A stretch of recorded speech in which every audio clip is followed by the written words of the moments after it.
আসসালামু আলাইকুম রহমতুল্লাহি ওয়া বারাকাতুহু। কেমন আছেন সবাই? আশা করি আপনাদের সবাই সুস্থ এবং ভালো আছেন। শুকর আলহামদুলিল্লাহ, আমি আপনাদের ভালো এবং সুস্থ আছি। চলে আসলাম সাইদুর মানে ওয়াসিল মিডিয়ার পক্ষ থেকে আমার প্রিয় ভিউয়ার্স এবং ক্লায়েন্টদের জন্য আজকে আরেকটা দারুণ সুসংবাদ নিয়ে। এবং আজকে 2024 সাল যেহেতু শেষ পর্যায়ে, আমাদের 2024 সালের কিছু সফলতা এবং আমাদের 24 সালের ব্যর্থতা নিয়ে সেটা আপনাদের সাথে কথা বলবো।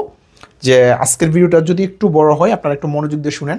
এখানে কিছু ইনফরমেশন আছে এবং 2025 সালে কি হতে যাচ্ছে এবং 2025 সালে আমাদের জন্য ইউরোপের শ্রমবাজারে কি আমরা পেতে যাচ্ছি এবং 2025 আমরা কি পাবো সেই বিষয়ে বিস্তারিত আলোচনা করবো। সো আলহামদুলিল্লাহ, দেরি না করে আমরা মূল আলোচনার বিষয়ে চলে যাচ্ছি।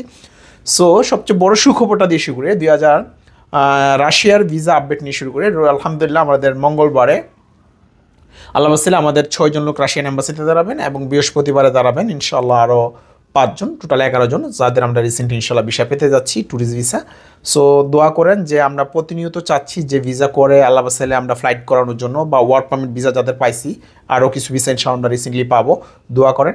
সো সব কিছু মিলিয়ে যদি আমরা হিসাব করি, ক্যালকুলেশন করি, আমি এক বছর ক্যালকুলেশন করছিলাম যে আমার প্রতিষ্ঠান থেকে সাইদুর রুমানিয়া থেকে 2024 সালে কতজন লোক ফ্লাইট করছিল, কোন কোন দেশে ফ্লাইট করছে।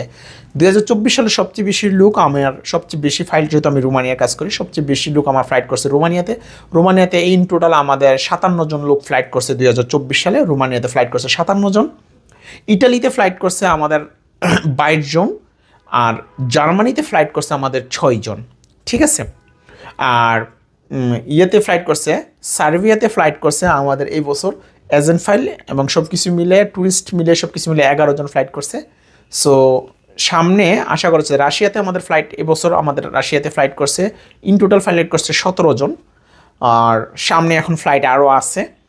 তো মোটামুটি দেখা যাচ্ছে যে এই বছর আমাদের 100 সামথিং, মানে 100-র কাছাকাছি আমরা লোক, এক বছরের লোক ইউরোপে প্রেরণ করতে পারছি আলহামদুলিল্লাহ, বিভিন্ন দেশ মিলিয়ে। যেটা 2023 সালে আমাদের ফ্লাইটের পরিমাণ ছিল প্রায় 300-র উপরে, যেটা 24 সালে আমাদের ফ্লাইটের পরিমাণ হলো 100-র কাছাকাছি সামথিং, মানে 100 জন ধরেন, হয়তো 2-4 জন দিক সেদিক হতে পারে। তো 2024 সালে কেন আমাদের ওই কাঙ্ক্ষিত পরিমাণ কাজ উঠে নাই, সেই বিষয়টা যাওয়ার আগে আমি একটু মূল আলোচনা করি। যে কারণ 2024 সালটা আমরা যে পরিমাণ আশাবাদী ছিলাম, যে পরিমাণ আশা করছিলাম ইউরোপের শ্রমবাজার নিয়ে, বা আমরা পাবো আশা করছিলাম, সেটা কিন্তু আমাদের হয়নি। 2-3টা কারণে হয়নি। এর মধ্যে সর্বপ্রথম যে কারণটা আমি ব্যাখ্যা করবো, সেটা আমাদের বাংলাদেশিদের কিছু সমস্যা আছে। 2 নম্বরটা হলো আমাদের রাষ্ট্রীয় কিছু সমস্যা আছে। 3 নম্বরটা হলো যে আমাদের যে ইন্ডিয়ার যে গাফলতি, ইন্ডিয়ার যে ভিসার যে সংক্রান্ত ছিল, ইন্ডিয়ার ভিসার জটিলতার জন্য কিন্তু আমরা অনেকেরই প্রেরণ করতে পারিনি। যেমন রাষ্ট্রীয় সমস্যাটা, সেটা আপনারা জানেন যে রাষ্ট্রীয় আমাদের দেশে অ্যাম্বাসি না থাকার কারণে একটা দীর্ঘ জার্নি, প্রতীক্ষার পরে আমরা ইন্ডিয়াতে যেতে হই, ওইখান থেকে ভিসার ইস্যু, অ্যাপয়েন্টমেন্ট মতো আমরা ইন্ডিয়ার ভিসা না পাওয়ার কারণে তো হয়নি। সো আরেকটা জিনিস হলো আমাদের একটা দ্বিধাদ্বন্দ্ব ছিল যে না আমরা ইন্ডিয়াতে গিয়ে ভিসা পাবো কিনা।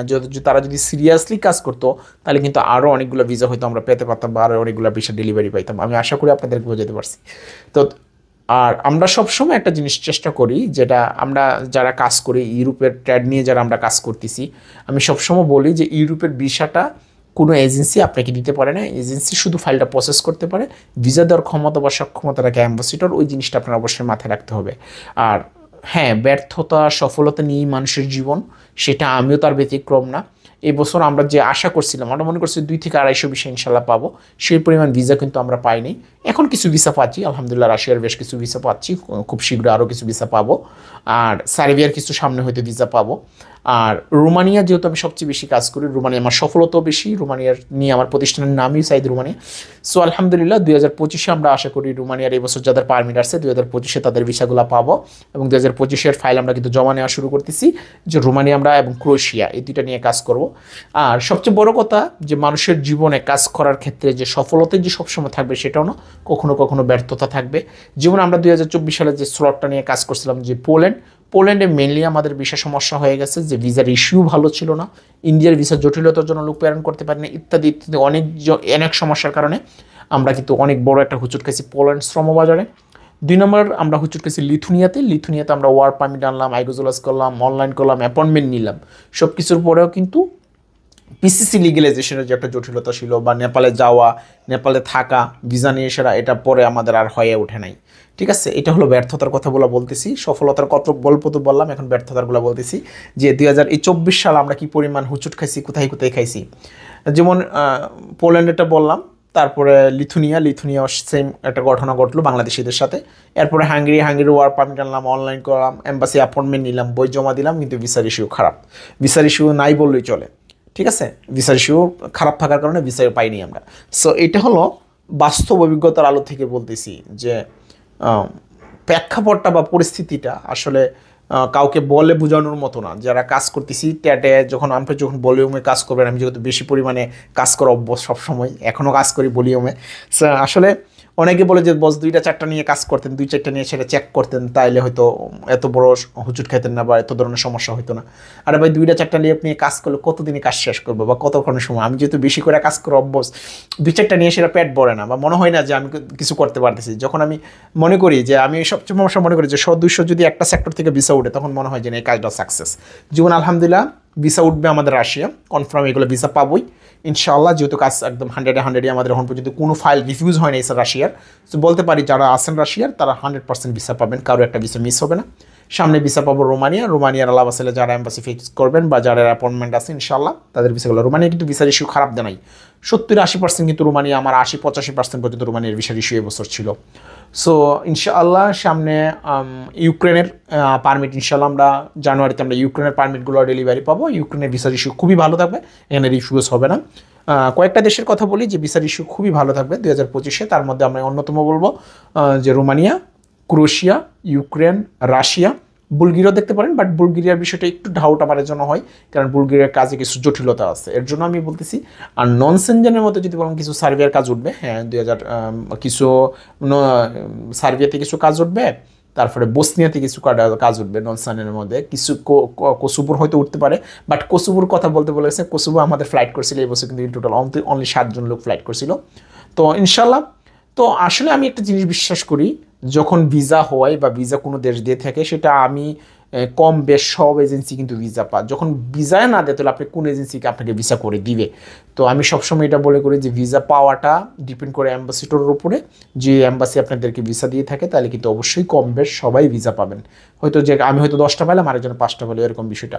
তো যাই হোক আলহামদুলিল্লাহ 2025 সালটা যেন আমাদের জন্য শুভনীয় হয়, 2025 সালটা যেন আমরা ভালো কিছু করতে পারি এবং উপহার দিতে পারি। আপনারা দীর্ঘদিন আমাদের সাথে আছেন বা অন্যান্য প্রতিষ্ঠানের সাথে সম্পৃক্ত আছেন, সবাই আসলে অনেকটাই ক্লান্ত। আমরাও চাই যে আমাদের যাত্রীগুলো ফ্লাইট করে সহি সালামত তার গন্তব্যস্থলে পৌঁছে যাক আর মাথা থেকে প্যারামুক্ত হই। সো ইনশাল্লাহ আশা করি আমাদের ইনশাল্লাহ 26 তারিখে সার্বিয়ার একটা ফ্লাইট আছে, দোয়া করার জন্য ফ্লাইটটা কমপ্লিট হয়। রাশিয়া যারা ফ্লাইট গেছেন, সামনে আরও ফ্লাইট আছে ইনশাল্লাহ, আমি যেন আপনাদের সহি সালামত ফ্লাইটগুলো দিতে পারি। আর এখন হলো রিফান্ড পলিসি নিয়ে কথা বলি। আল্লাহ বাসালে আমরা জানুয়ারিতে যদি আমরা প্রতিষ্ঠান খুলি, ইনশাল্লাহ জানুয়ারিতে আমি খোলার চেষ্টা করতেছি। রিফান্ড আসলে আপনারা যারা রিফান্ড পাও না আমার কাছে, আপনাদের রিফান্ড পলিসি কিন্তু আপনারা রিফান্ড পেয়ে যাবেন। কিন্তু আমি ইদানিং কিছু কিছু জিনিস খেয়াল করলাম, ফেসবুকে বা কোনো সোশ্যাল মিডিয়াতে যদি কোনো যাত্রী বা কোনো ব্যক্তি আমার সম্পর্কে বা আমার প্রতিষ্ঠান সম্পর্কে বাজে মন্তব্য, বাজে কমেন্ট অথবা বাজে নেগেটিভ কোনো শব্দ উচ্চারণ করেন, আমি কিন্তু আপনার টাকাটা দিব না ভাই। যেহেতু আপনি আমার সম্মান নিয়ে খেলা করতেছেন, তাহলে আমি আপনার টাকাটা কীভাবে নেন আমি এটা দেখবো। আমি সরাসরি কথা বলি ভাইজান, আমি মাইর খেয়েছি, আপনি মাইর খান নাই। যেহেতু আমি আপনাকে ওয়াদা দিছি, প্রতিশ্রুতি দিছি যে আমার প্রতিষ্ঠানে আমি আর্থিকভাবে ক্ষতিগ্রস্ত হয়েছি, কিন্তু আমার প্রতিষ্ঠানের সবচেয়ে বড় যে গ্যারান্টি সেটা হলো অর্থের, ডকুমেন্টসের। টুডে অ্যান্ড টুমোরো আমার কাছে যদি কেউ থাকে, আজকে নয়তো কালকে তার ভিসা করে দেবো ইনশাল্লাহ। সে ভিসা করে দিতে পারবে, সে যেতে পারবে। ভিসা দেওয়ার ক্ষমতা আমার নাই, কিন্তু ভিসার জন্য কাজ করার ক্ষমতা তো আমার আছে। আল্লাহ তো সেই ক্ষমতাটা আমাকে দিছে। আমি প্রত্যেক বছর আলহামদুলিল্লাহ, আমার বড় কথা বলতে পারি না, 2021 সাল থেকে আমি 2024 সাল পর্যন্ত আমার হাত ধরে আলহামদুলিল্লাহ প্রায় 3300+ লোক ইউরোপে গমন করছে। এটা হিউজ পরিমাণ লোক। আপনি কল্পনা করেন কত পরিমাণ লোক আমি বিদেশে পাঠাইছি। সো যখন আপনি একজন ভালো প্রতিষ্ঠান, একটা সুনামধন্য প্রতিষ্ঠান সম্পর্কে কোনো গীবত করতেছেন, মন্তব্য করতেছেন, এতে করে অন্য যারা আছেন তারা কিন্তু ক্ষতিগ্রস্ত হচ্ছে। আপনার সমস্যা হতে পারে, আপনি না যেতে পারেন, কোনো অসুবিধা নেই। আপনি আসছেন, ক্যান্সেল হয়েছে, আপনার ক্যান্সেল করছেন ফাইল, আপনার টাকাটা টাইম মতো আইসা নিয়ে যাবেন, শেষ। আপনার ভাগ্য আমাকে দিয়ে নাও হতে পারে, আপনার সবার রিজিক আমার মাধ্যমে হবে সেটা কোনো কথা না। কিন্তু আপনার একটা নেগেটিভ কথা আপনার আরেকটা মানুষের কিন্তু মনোবল ভেঙে দিচ্ছেন, আরেকটা মানুষের স্বপ্ন পূরণের জন্য আপনি বাধা হয়ে দাঁড়াচ্ছেন। সো কোন প্রতিষ্ঠানটা কতশো লোক বিদেশ পাঠাইছে এটা আমি সাইদ ভালো করেই জানি, কারণ বাংলাদেশে ইউরোপের শ্রমবাজারে যারা লোক পাড়া, আলহামদুলিল্লাহ আমি সাইদ ভাইকে চিনে না বা আমি সাইদকে চিনে না, খুব কম মানুষই আছে। সো আমি বড় কথা বলতেছি না, এখানে অহংকারের বিষয় না, জাস্ট বোঝানোর জন্য বলতেছি যে কাজ করতেছে। সাইদ রুমানিয়া মার্কেটই ছিল, সাইদ রুমানিয়া মার্কেটে থাকবে। কে কি বলছে, কে কি কইছে, কে কি করবে সেটা দেখার টাইম আমি সাইদের কাছে নাই। আমার কাছে হলে কেউ যদি পাওনাদার থাকে, ভাইজান আমি আজকে দিতে পারছি না, আপনি একটু সময় দেন, 1 মাস 1.5 মাস পরে আইসা আমি প্রতিষ্ঠান খুলবো, আইসা ভাই আপনার টাকাটা নিয়ে যান, শেষ। আপনার সাথে এর চেয়ে বেশি আমার কোনো মনোমালিন্য নাই, ঝগড়ার বিষয় নেই। যার ভিসা হয়েছে সে আমাকে টাকা দিয়ে সেটা ফ্লাইট করবে। তো আমি চাচ্ছি যে এরকম জিনিস করার জন্য কেউ অস্থিরতা, কেউ বাজে মন্তব্য, সেগুলো কিন্তু আমি নোট করে রাখতেছি। সো পরে বললেন না যে সাইদ ভাই আমার টাকাটা কেন দিচ্ছে না, সবার টাকা দিয়ে দিচ্ছেন, আমার টাকাটা কেন দিচ্ছে না। আপনার এই খারাপ আচরণটা কিন্তু রেকর্ড থাকে। আপনি ভাববেন না শুধু আপনি একাই চালাক, আপনার মতো বাংলাদেশে আরও অনেক মানুষ চালাক আছে, অন্যরাও মানুষ বুঝে না, ওরা সবাই অন্ধ না, সবাই চোখ দিয়ে থাকে। যেহেতু আমি কাজ করতেছি, আমার ফ্রেন্ড সার্কেল, বন্ধুবান্ধব সবাই কিন্তু জানে যে আপনি যখন আমার সম্পর্কে কোনো মন্তব্য করতেছেন তার সাথে সাথে স্ক্রিনশট দিয়ে বাড়াই দিচ্ছে, সেটা কিন্তু রেকর্ড থাকতেছে, ঠিক আছে। পরে আপনি বললেন না যে ভাই সবার টাকা দিয়ে দিলেন, আমার টাকাটা কেন দিলেন না।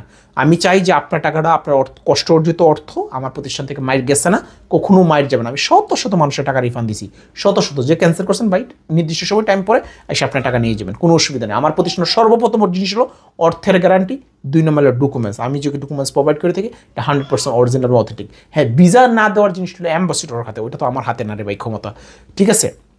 আমি মানুষের সাথে, বাংলাদেশিদের সাথে কাজ করতে গিয়ে সেটা অনেক জায়গায় প্রতারিত হয়েছি, অনেক অর্থ মাইর খেয়েছি, সেটা আপনারা গল্প আর বলার কিছু নাই, এটা আপনারা অনেকেই জানেন। তার জন্য বললাম যে কখনো কোনো মানুষ সম্পর্কে যদি আপনি নেগেটিভ মন্তব্য করেন, তার ব্যাকগ্রাউন্ড দেখেন, তার সফলতা দেখেন, তার ব্যর্থতা দেখেন। আলহামদুলিল্লাহ আমি বলতে পারি ইউরোপের শ্রমবাজারে যারা ইউরোপে লোক পাঠা, আলহামদুলিল্লাহ যদি 10 জন লোক হাইস্ট কাজ করে, আলহামদুলিল্লাহ আমি সাইদ ভাইকে একজন ধরবে। কারণ আমি প্রত্যেক সপ্তাহে আমার ফ্লাইট আছে, এখনও ফ্লাইট আছে। সো আমি ফ্লাইট করতেছি, ফ্লাইট দিচ্ছি, দোয়া করেন সামনে যেন আপনাদেরকে সফলতা দিতে পারি এবং সফল করে দিতে পারি। কোন এজেন্সি কতজন ফ্লাইট দিচ্ছে আপনি হাতায় দেখেন এই স্টোরি, কতজন মানুষকে বিদেশ পাঠাইছে, কতজন মানুষের স্বপ্ন পূরণ করছে, কতজন মানুষের রিজিকের ব্যবস্থা করে দিচ্ছে, একটু আতায় দেখেন না। সো বড় কথা নাই, আমি চাই যে আমি সাইদ অন্তপক্ষে কাজকে বেশি প্রাধান্য দিই, কাজে বিশ্বাস, আর কাজ করি বিললেই যদি কোনো মানুষ এই ব্যবসা, এই ট্রেডে আদম ব্যবসা করতে গিয়ে, ম্যানপাওয়ার জগতে ব্যবসা করতে গিয়ে সে ধরা না খা, তার মানে সে জীবনে ব্যবসায়ী করে না, সে লুকি বিদেশ পাঠানি, নাহলে সে ধরা খাবে না কেন। কারণ এই ট্রেডে আমি মনে করি 95% হলো বাটপার, এই ট্রেডে 95% বাঙালি বাটপার। বিশেষ করে আমি বাংলাদেশিদের সাথে কাজ করতে গিয়ে সেটা প্রচণ্ড ধরা খাইছি। হ্যাঁ, কখনো কখনো বাংলাদেশিদের সহযোগিতা লাগে, আমি একা সব কিছু না, আমার ফ্রেন্ড সার্কেল আছে, যারা সহপাঠী আছে, সবাইকে আমি সম্মান রেখে বলি যে সবাই আমাদের, যারা আমরা এই ট্রেডে ব্যবসা করি সবাই একজন অপরজনের বন্ধু, শত্রু না। কিন্তু আমরা কখনো কখনো সেটা কাজ করতে গিয়ে শত্রুতে পরিণত করে ফেলি, সেটা যাতে না করি।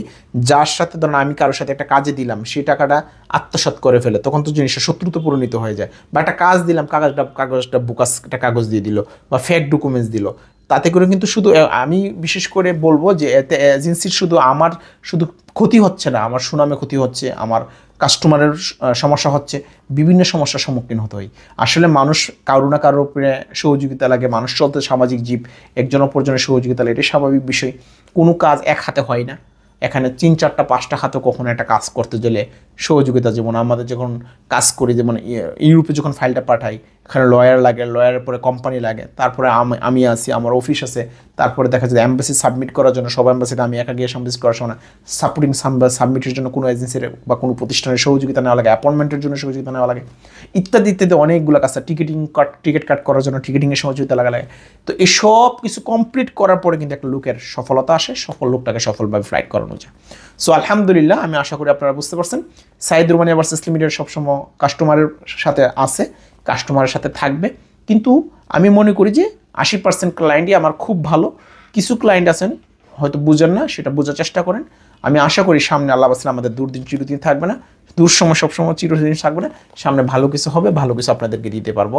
2025 সালটা যেন আমাদের জন্য সবার জন্য মঙ্গলময় হয় এবং সফলতা দিয়ে যেন অনেক বেশি সফলতা দেখাতে পারি, সেটা আলহামদুলিল্লাহ দেখাচ্ছি। সামনে আরও সফলতা ইনশাল্লাহ দেখতে পারবেন। সবাই ভালো থাকবেন, সুস্থ থাকবেন, দেখা হবে ইনশাল্লাহ অন্য কোনো ভিডিওতে, অন্য কোনো আপডেট নিয়ে। আর আমার কথায় যদি কেউ কষ্ট হয়ে থাকেন, মনে কষ্ট পেয়ে থাকেন, আমাকে ক্ষমার দৃষ্টি দেখবেন। আসলে আমি চাই যে কাউকে কষ্ট দেওয়ার জন্য কথা বলে সে নিজের দুঃখের কথাগুলো প্রকাশ করলাম। সো আসলে যার গাও তার ব্যথা, আপনারা হয়তো আপনাদের ব্যথাটা আমি ফিল করি, আমার ব্যথাটা একটু ফিল করেন, আমি তো ভাই আপনাদের মতো মানুষ। তো সবাই ভালো থাকবেন, সুস্থ থাকবেন, দেখা হবে ইনশাল্লাহ অন্য কোনো ভিডিওতে, অন্য কোনো আপডেট নিয়ে। আল্লাহ হাফেজ।